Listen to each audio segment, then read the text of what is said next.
the heart of this nation, under skies so blue, there's a spirit that's stirring, values strong and true.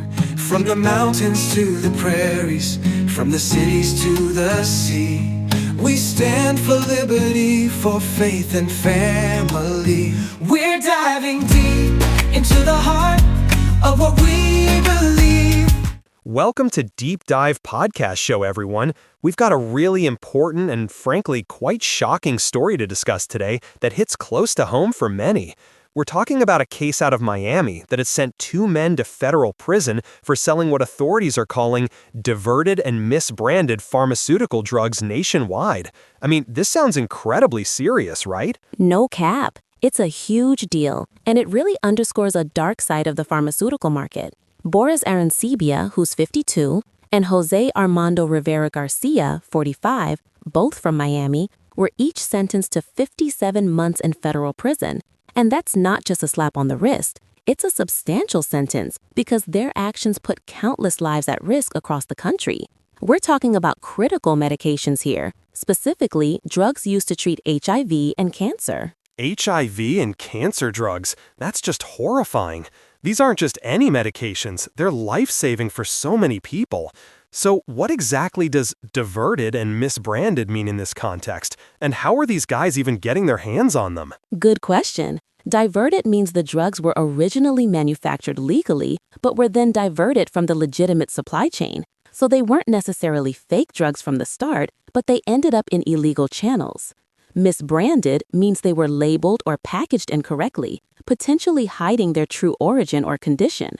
In this case, Arencibia and Garcia got these high-priced prescriptions from illicit street sources.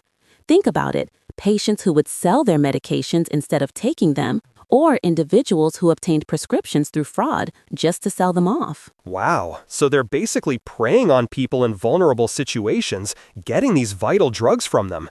But then what? What did they do with them once they had them? I can't imagine they were storing them properly, can you? You hit the nail on the head. That's precisely where the danger escalates.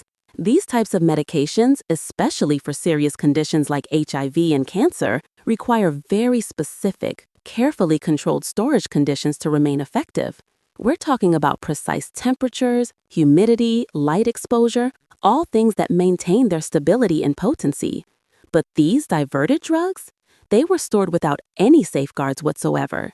Imagine medications that could literally mean life or death just sitting around improperly, losing their efficacy, or even worse, becoming harmful. That's a terrifying thought. So not only were the drugs diverted, but their integrity was completely compromised. And then, I'm assuming they weren't just selling them out of the back of a van, right? How did they manage to get these into pharmacies across the country? No, this was a sophisticated operation. After getting these compromised drugs, the conspirators would repackage them.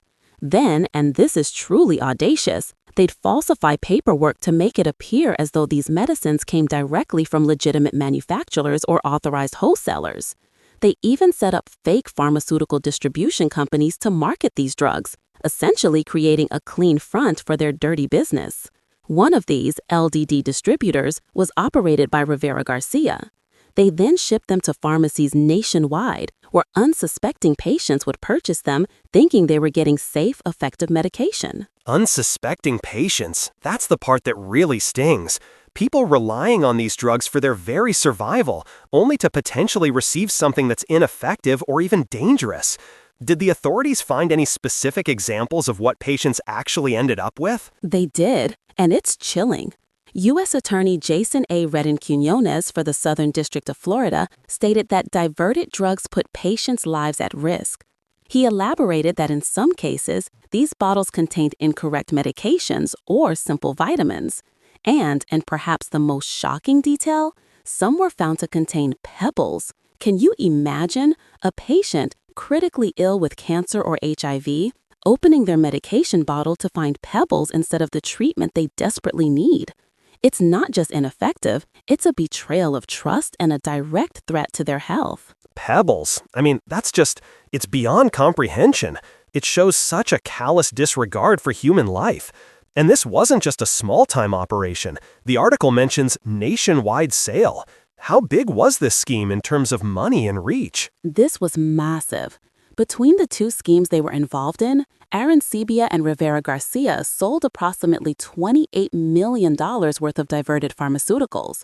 Think about the volume of drugs and the sheer number of patients that could have affected across the country.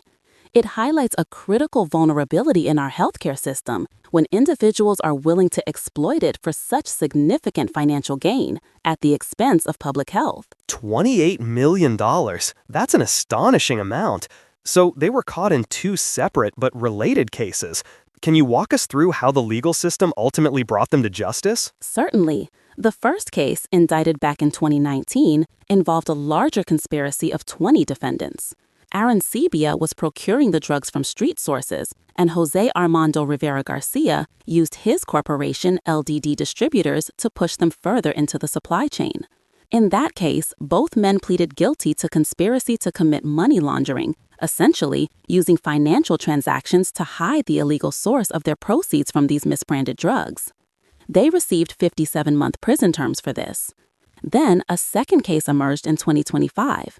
This time, Arencibia and Rivera Garcia were charged with operating a pharmaceutical wholesale company specifically marketing diverted drugs to pharmacies nationwide, all with falsified documents.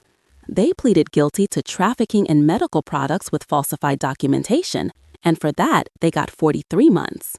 The U.S. District Judge, Darren Key Gales, wisely structured the sentences so that the 43-month terms run concurrently with the initial 57-month sentences, ensuring they serve a substantial amount of time. It's good to hear that justice was served and that federal authorities like the FDA, HHS-OIG, and FBI were able to dismantle such a dangerous operation.